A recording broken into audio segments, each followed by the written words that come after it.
Hi, welcome to this tutorial on transformations of graphs, where I'm going to look at stretches. Now, if you've got a curve, let's say y equals f of x, and I've drawn a couple of curves here, y equals f of x. I haven't given you the equations, but that doesn't matter. What I'm going to demonstrate without proof, alright, you're just going to accept these results. If you want the proof of these results, just go on my website and look under the transformations of graphs and you'll see a link to proving these results. Anyway, suppose we have, say, this curve here, y equals fx, or any curve for that matter. If we take, say, y equals 2 f of x, then you can see that the a here is the 2. And what this is telling us is that the graph gets stretched parallel to the y-axis by a scale factor of a, in this case 2. So what does that mean?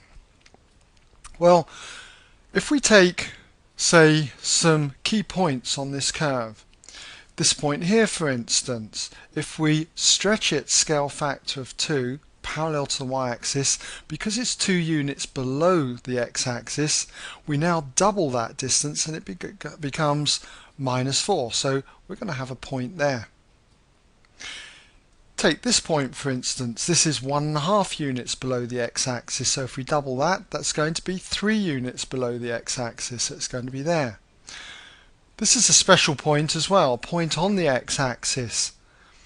It's neither above nor below, so if you double that, when it's on the x-axis, its displacement, which is 0, it's going to remain 0. So it's what we call an invariant point, it stays put. This point at -1 is 2 units high, double that and it'll be 4 units high. This point on the y-axis, well, that gets doubled, it's 1 unit up at the moment, so it's going to be 2. Here's another invariant point, okay, so that point's going to stay put. This one is just over halfway up, so double that and you're just going to get somewhere over 1. And this one here is 2 units up, double that and it'll be 4 units. So what's the graph going to look like? When we join these points up, what we get is this, y equals 2f of x then, a stretch scale factor 2 parallel to the y-axis. Now, if a was a fraction less than 1, say, but greater than 0, let's say a half. Let's draw this graph in. Y equals a half f of x. What's this going to do? Well, it's a stretch scale factor a half this time, parallel to the y-axis.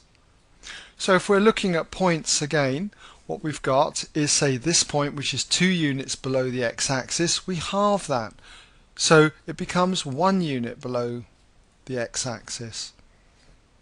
And again, I could just go through all these points on the red graph and just halve them.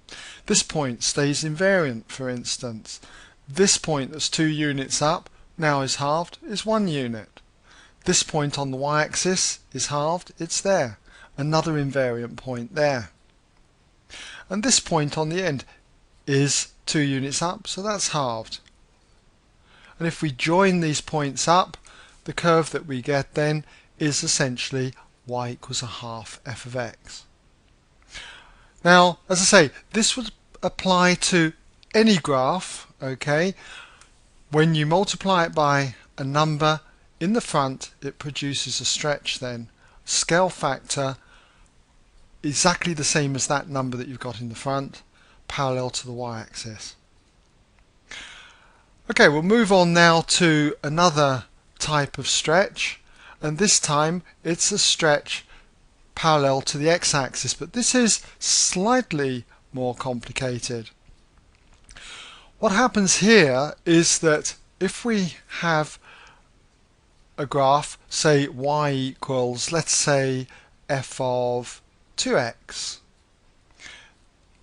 What we do is we replace any x in the equation for f of x by 2x. And if you were to sketch that graph, then you can see the a value here is the 2. But what it produces is a scale factor of 1 over 2. In other words, a half in this case. A scale factor of a half parallel to the x-axis, that will be the stretch. So what does that mean? Well, if we take a point like this, what we're doing is we halve all the distances out from the y-axis. So for instance, this point here is 2 units to the left of the y-axis. So we need to halve that, and so we have 1 unit to the left. Take this point here. It's 1 unit to the left. We need to halve that, so it's going to be there. This one is half a unit. Halve that and you'll be at a quarter. And so on, all the way up. When you get to this point, this is on the y-axis, it stays invariant, so that's going to stay there. This peak here, okay, seems to peak at half a unit away from the y-axis on this side, the right-hand side. So it's going to peak again at half this distance out here, almost about there. Okay, if I can just squeeze it in, all right. Hardly see it there, but there it is. Let's take another key point. This point here, where the curve of y equals fx crosses the x-axis, it's 2 units out. It's now going to be 1 unit out. So you can see we have a squashed in curve, and if we join those points up, this is what we get. Y equals f of 2x then produces a stretch of scale factor a half parallel to the x-axis. Okay, let's look at one more. And if we look at, say, y equals f of, say, a half x, we replace any x in the equation for f of x with a half x. What happens here? Well, a is a half, and so you've got 1 divided by a half, which is 2. It's as if we invert the fraction here. So what this produces is a stretch, scale factor 2, parallel to the x-axis. So what's going to happen is that this point here, which is 2 units to the left of the y-axis, now is doubled, and it goes to 4 units. If we take another key point, this point here, which is 1 unit to the left of the y-axis, now is doubled to -2. And so on. This one here looks to be just over a half, so it's going to be just over 1. So we'll just say it's about there-ish. This point here, for instance, stays invariant. Let's take another key point. This one here, look, that's 1 unit out. That's going to get doubled, so it's going to go there. And this point here at 2 gets doubled, so it's going to be there. And if you join these points up, you're going to get the curve then of y equals f of a half x. And again, this would apply to any curve of y equals f of x type. It would stretch it by a scale factor of 2 parallel to the x-axis. It would pull it apart, if you like. Okay, so well, I hope you've got that, and that brings us to the end of this tutorial.